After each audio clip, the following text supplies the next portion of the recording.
જ વધુ એક ઠગાઈનો મામલો સામે આવ્યો છે। છેલ્લા કેટલાક સમયથી નવસારીમાં અલગ અલગ વિસ્તારમાંથી લોકો સાથે વિદેશ મોકલવાનું કહી લોકો સાથે છેતરપિંડીના બનાવ સામે આવી રહ્યા છે। આવો જ એક બનાવ નવસારીમાં ફરી એકવાર સામે આવ્યો હતો। અમદાવાદ એક શખ્સે વિદેશ મોકલવાની લાલચે 30 લાખ રૂપિયા પડાવ્યા હતા। ત્યારે આ ઠગનું નામ વિરાજ રમેશ કુમાર પટેલ છે, જે મણિનગર અમદાવાદ રહેવાસી છે।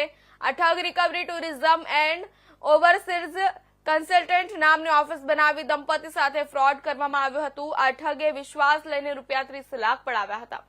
જોકે ત્યારબાદ 6,53,000 રૂપિયા ફરી આપી દીધા હતા અને બાકી નીકળતા નાણાં 23,46,999 રૂપિયાની માંગણી કરતા વિરાજ પટેલે ગાળો આપી રૂપિયા પરત નહીં આપવાનું જણાવ્યું હતું, જેથી દંપતી નવસારી ટાઉન પોલીસ ફરિયાદ આપી હતી। ફરિયાદના આધારે પોલીસે તેની ધરપકડ કરવામાં આવી હતી અને વધુ તપાસ વીપી ચૌધરી કરી રહ્યા છે।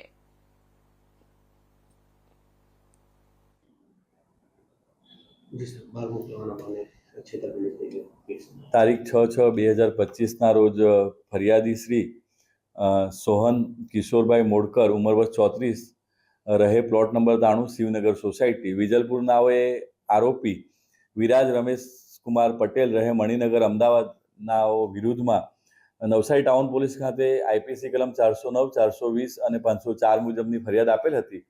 જે ફરિયાદ જે છે એ માહે 12/2023 આજ દિન સુધી એટલે કે 6/6/2023 સુધીની આ બનાવ બનેલો છે।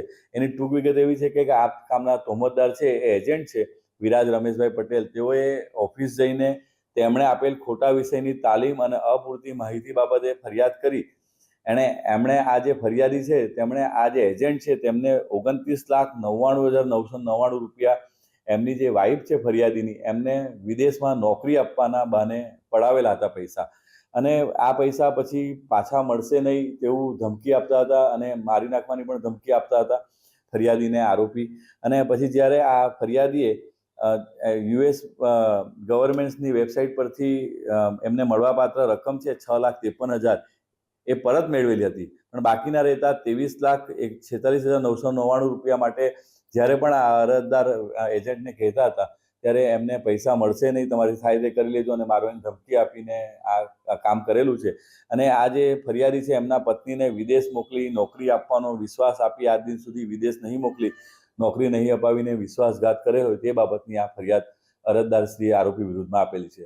હાલ આ ગુનાની તપાસ પોસઈ વીપી ચૌધરીનાઓ નવસારી ટાઉનનાઓ કરી રહેલ છે અને બીજા પણ આરોપીઓ એમાં નીકળશે એ રીતેની તપાસ હાલ ચાલુમાં છે।